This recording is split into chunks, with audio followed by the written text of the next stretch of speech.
मागण्या या ठिकाणी मांडल्या गेलेल्या आहेत। बाब क्रमांक 230 पान क्रमांक 143 हा ऊर्जा विभागाचा कृषी पंपांना आणि वस्त्रोद्योग विभागाला जी काही सबसिडी मिळते त्यावरची सुमारे मला वाटतं 1800 कोटी रुपयांची ही बाब आहे। अध्यक्ष महोदय, ऊर्जा विभागाच्या माध्यमातून खरं या राज्यातल्या शेतकऱ्यांना मोठ्या प्रमाणावरती वीज पुरवठा केला जातो आणि इथं सन्माननीय सदस्य मगाशी आता जे काय बोलले ते कृषी पंप धारक शेतकऱ्यांना ज्या ज्या काही अडचणींचा सामना करावा लागतो त्याबद्दल सर्वांचीच भावना अत्यंत तीव्र आहेत अध्यक्ष महोदय। आणि महाविकास आघाडीच्या सरकारच्या काळामध्ये ऍग्रीकल्चर कंटिंजन्सी फंड नावाचा मोठा निधी महाविकास आघाडीच्या सरकारनं या शेतकऱ्यांना इन्फ्रास्ट्रक्चर निर्मिती करता त्यांच्या सोयी सुविधा निर्मिती करता मोठा निधी हा महाविकास आघाडी सरकारच्या काळामध्ये निर्माण झाला होता। आणि अध्यक्ष महोदय, या एसीएफच्या माध्यमातून या राज्यामध्ये कित्येक ठिकाणी नवीन सबस्टेशनची निर्मिती झाली, कित्येक ठिकाणी असलेल्या सबस्टेशनची कॅपॅसिटी वाढवली गेली, कित्येक ठिकाणी शेतकऱ्यांचे जे ट्रान्सफॉर्मर ओव्हरलोड झाले होते अशा ट्रान्सफॉर्मरच्या जागी आणखीन नवीन ट्रान्सफॉर्मर असे शेकडोनी हजारोनी बसले गेले। अशी ही महाविकास आघाडी सरकारच्या काळात असा हा मोठा फंड त्या ठिकाणी निर्माण होता आणि अजूनही तो चालू होता। परंतु अध्यक्ष महोदय, दुर्दैवानं या सरकारच्या काळामध्ये मला माहित नाही नेमकं काय गणित बसलं, परंतु हे जवळपास 2000 कोटी रुपये या ऍग्रीकल्चर कंटिंजन्सी फंड मध्ये शिल्लक असताना 2000 कोटी रुपये अध्यक्ष महोदय आपल्याही मतदारसंघातले काही विषय होते आणि हा फंड अध्यक्ष महोदय एकाएकी या सरकारनं बंद केला अध्यक्ष महोदय। म्हणजे आम्ही जरा माहिती घेतली, एखाद्या अधिकाऱ्याने माहिती काढली की बाबा जे काही वीज बिल शेतकऱ्याकडनं वसूल केलं गेलं होतं त्यामध्ये चालू बिल आणि थकबाकी या दोन्ही जे काही वसूल होतील त्याच्यातले 33% रक्कम त्या गावामध्ये खर्च करायचे आणि 33% रक्कम जिल्ह्यात खर्च करायचे। कुठल्या अधिकाऱ्यांनी नेमकं जीआर मध्ये काहीतरी बदल केला का, काहीतरी इंटरप्रिटेशन वेगळं केलं आणि चालू बिलातली वसूल याच्यात करता येणार नाही असं करून अध्यक्ष महोदय 2000 कोटी रुपये या ठिकाणी अध्यक्ष महोदय मी एकटाच आहे माझ्या पक्षातला, मगाशी तुम्ही 4च मिनिटात थांबवलं तर 1 मिनिटही झालेलं नाही। बोला बोला, बसून घेतो नाही तर असं असेल तर बोला, तुम्हाला नाही त्यांना। अध्यक्ष महोदय, आणि या प्रकारे खरं या सभागृहातल्या कित्येक सदस्यांची भावना आहे की त्यांच्याकडे मागण्या येतात शेतकऱ्यांची, आमची डीपी झाली, शेतकऱ्याचा तर मोठा त्रास आहे हा अध्यक्ष महोदय।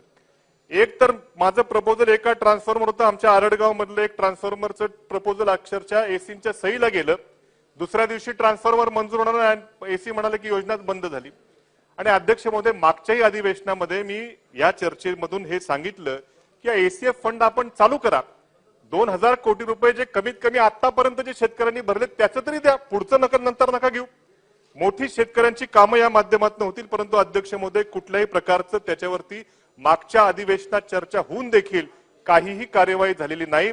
मला वाटतं आपल्या एमएससीबी होल्डिंग कंपनीचे इंडिपेंडेंट डायरेक्टर आमच्याकडे शिर्डीला आले होते, त्यांनी बैठक घेतली, त्यांच्याही कानावर विषय घातला, पण काही अध्यक्ष महोदय होत नाही। आपणच तिथं बसून निर्देश करा आणि काहीतरी या सरकारला सूचना द्या। अध्यक्ष महोदय, अर्थसंकल्पामध्ये एक मोठी घोषणा ऊर्जा मंत्री अर्थमंत्र्यांनी केली होती की बाबा बऱ्याचदा ट्रान्सफॉर्मर जळतात आणि नवीन ट्रान्सफॉर्मर बसल्याला वेळ लागतो, महिना लागतो, आणि म्हणून ट्रान्सफॉर्मर पूल आम्ही करू आणि त्याकरता अर्थसंकल्पात तरतूद झाली। अध्यक्ष महोदय, आता पुढचा अर्थसंकल्प 2-3 महिन्यांनी मांडला जाईल, परंतु कुठल्याही प्रकारची ट्रान्सफॉर्मर पूलची संकल्पना या राज्यात कुठं राबवलं गेल्याचं मला तरी अध्यक्ष महोदय दिसत नाही। अक्षरशः ट्रान्सफॉर्मर जळाल्यानंतर 30-30 दिवस लागतात, कधी कधी रिपोर्टिंग लवकर वायरमॅन करत नाही, शेतकरी त्रस्त होतात, स्वतःच तो ट्रान्सफॉर्मर काढतात, खाजगीमध्ये भरतात आणि स्वतःच आणून लावतात। अशी दुर्दैवी परिस्थिती राज्यामध्ये असताना अशी घोषणा जर अर्थमंत्र्यांनी अर्थसंकल्पीय भाषणामध्ये केली असेल तर त्याचे इम्प्लिमेंटेशन का होत नाही हा मोठा प्रश्न अध्यक्ष महोदय या ठिकाणी आहे। आणि लवकरात लवकर याची देखील तरतूद जर केली तर मोठा दिलासा राज्यातल्या शेतकऱ्याला मिळेल। अध्यक्ष महोदय, मगाशी दोटे साहेबांनी सांगितलं की HVDS चे ट्रान्सफॉर्मर आम्हाला लवकर बदलून मिळत नाहीत। खरं मोठ्या घाईघाईने आणलेली ही 2018 साली का 17 साली आणलेली योजना होती, त्याच्यामध्ये खरं हे 16 KVA चे 25 KVA चे ट्रान्सफॉर्मर एक 2 शेतकरी मिळून वापरेल अशी योजना आणली, पण कुठला पूर्वाभ्यास न करताच योजना आणली अध्यक्ष महोदय। ते ट्रान्सफॉर्मर नवीन बसवले, त्याचं रिपेअरिंग देखील होत नाही, लवकर आम्ही सांगतो सर्व्हिसिंगलाही कोणी येत नाही, आणि म्हणून त्याचाही अध्यक्ष महोदय मोठा विचार करण्याची त्या ठिकाणी गरज आहे। अध्यक्ष महोदय, दुसरा, या राज्यातल्या शेतकऱ्याला बेडसावणारा प्रश्न, या राज्यातल्या शेतकऱ्याच्या सर्वात जिव्हाळ्याचा विषय म्हणजे शेतकऱ्याला दिवसा वीज मिळावी, हा या राज्यातल्या शेतकऱ्याचा, आपल्याही मतदारसंघातल्या सर्वच त्या ठिकाणी लोकांचा, शेतकऱ्यांचा अत्यंत जिव्हाळ्याचा विषय की शेतकऱ्याला दिवसा वीज मिळावी. अध्यक्ष महोदय, मुख्यमंत्री सौर कृषी वाहिनी योजनेच्या अंतर्गत या राज्यात आम्ही खूप त्या ठिकाणी भाषणं ऐकतो, आमच्या कानावरती येतं की बाबा इतके सौर ऊर्जा निर्मितीचे प्रकल्प आम्ही राबवणार आहोत, तेवढे राबवणार आहोत, त्याकरता वीज जागा देखील मोठ्या प्रमाणावरती ग्रामपंचायतींकडनं ऍक्विजिशन महावितरण कंपनी करते, मोठं त्या ठिकाणी जागा घेण्याचा कार्यक्रम जोरात चालू आहे. पण पुढे त्याचं काय होणार आहे, काय कितपत टेंडर निघाली, काय आली, याची देखील काय माहिती सभागृहाला मिळणं आवश्यक आहे. मी खरं अध्यक्ष महोदय मागच्या 2 अधिवेशनापासून सांगतोय की हे सरकार पुढे मुख्यमंत्री सौर कृषी वाहिनी योजना राबवेल ती राबवावी, पण महाविकास आघाडीच्या सरकारच्या काळामध्ये, आमच्या सरकारच्या काळामध्ये 200 मेगावॉटचा एक EESL कंपनी बरोबर करार झाला होता आणि त्यातले कित्येक प्रकल्प अध्यक्ष महोदय लक्ष द्या ना माझ्याकडे, अध्यक्ष महोदय कित्येक प्रकल्प त्या ऊर्जा निर्मिती, सौर ऊर्जा निर्मितीचे प्रकल्प आज अर्धवट पडलेत. हे कित्येकदा अधिवेशनामध्ये सांगतो, एकदा काही त्याच्यावरती कारवाई होत नाही. अध्यक्ष महोदय स्पेसिफिकली सांगतो, माझ्या मतदारसंघामध्ये आरडगाव इथं 5 मेगावॉटचा प्रकल्प होता. अध्यक्ष महोदय आमचं सरकार असू तोपर्यंत काम चांगलं चालू होतं. सरकार गेलं अध्यक्ष महोदय, कुंपण बांधून तयार आहे, लेवलिंग झाली आहे, पण सोलर पॅनल त्या ठिकाणी येत नाहीत. वर्ष झालं, 1.5 वर्ष अध्यक्ष महोदय तुम्ही शेतकऱ्याला दिवसा वीज द्यायच्या घोषणा करता, इथं भाषणं होतात, अरे पण आमच्या सरकारच्या काळामध्ये मागचे रखडलेले प्रकल्प बंद आहेत. सातत्यानं आम्ही अधिवेशनामध्ये आवाज उठवतो अध्यक्ष महोदय, काही त्या ठिकाणी होत नाही. अक्षरशः ठेकेदार त्याचे माल परत घ्यायला, तिथं काय काय वस्तू दिल्या ते परत घ्यायला येतात, तिथं बिल मिळालं नाही म्हणून. आणि म्हणून अध्यक्ष महोदय मोठा गंभीर विषय आहे.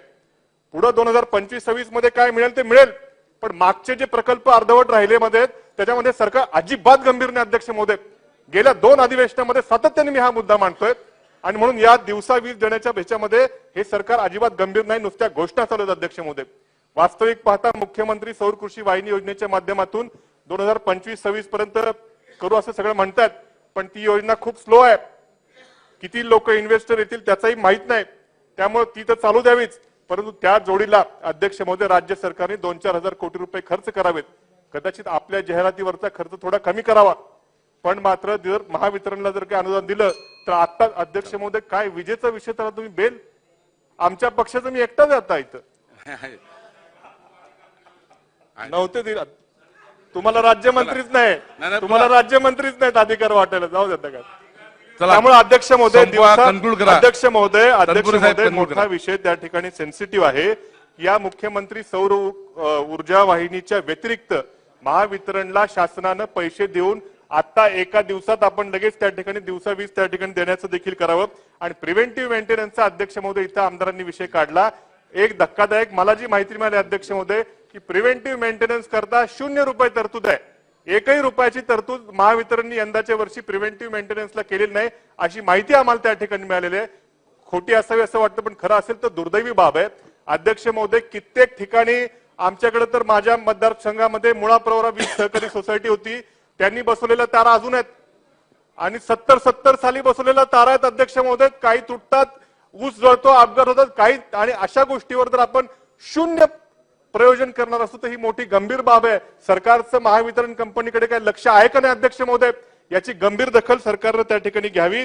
आणि या विषयावरती खरं हे मांडलेलं आम्ही एवढ्या तळतळीने विषय मांडलेले आहेत, त्याच्यावरती उत्तर देखील उत्तरामध्ये मिळावं अशी अपेक्षा अध्यक्ष महोदय करतो. आणि फक्त आता बाब क्रमांक 2 नाही, आता अध्यक्ष महोदय मी एकटाच मांडणार आहे. बघा वेळ अरे एकटाच आहे, आमचं कोण सगळं रिकाम आहे, मलाही जायचंय. नाही असं नाही, वेळ सर्व. अध्यक्ष महोदय शेवटचा मुद्दा, पाणी पुरवठा विभागाचा शेवटचा मुद्दा एवढा मांडतो. बाब क्रमांक 459, पान क्रमांक 296. अध्यक्ष महोदय पाणी पुरवठा मंत्री तर काही इथं दिसत नाहीत, परंतु बोला ठीक, नोंद घेत आहे, ठीक आहे. परंतु अध्यक्ष महोदय ह्या जलजीवन मिशन योजनेची जी कामं मोठ्या प्रमाणावरती चालू आहेत, अध्यक्ष महोदय आम्ही गावोगावच्या त्या ठिकाणी ह्या योजना करायला सांगितल्या, त्याचा सर्वे अध्यक्ष महोदय इतका चुकीचा झालेला आहे की प्रत्येक गावामध्ये अक्षरशः निम्म गाव सोडून दिलेलं आहे. माझी आता जास्त मी वेळ त्या ठिकाणी घेणार नाही. माझ्या मतदारसंघामध्ये मिरी तिसगाव मोठी योजना आहे, वांबोरी सारखं मोठं गाव आहे, असे बरेच त्या ठिकाणी योजना आहेत. अध्यक्ष महोदय मंत्री महोदय देखील येते. मगाशी मी त्यांना सांगितलं खूप साऱ्या वाड्या वस्त्या याच्यावरनं आलेल्याच नाही त्याच्यामध्ये, त्याचा पुन्हा सर्वे करावा किंवा त्याच्यामध्ये आणखीन पैसे प्रत्येक गावाला आणखीन पैशाची गरज पडणार आहे ती मंत्री महोदयांनी द्यावी आणि ही योजना पूर्ण होऊन या योजनेचं खरं त्या ठिकाणी फलस्वरूप प्रत्येक गावस्थांना मिळावं हीच या ठिकाणी चला, मंत्री धन्यवाद. महोदयांना विनंती करतो आणि थांबतो.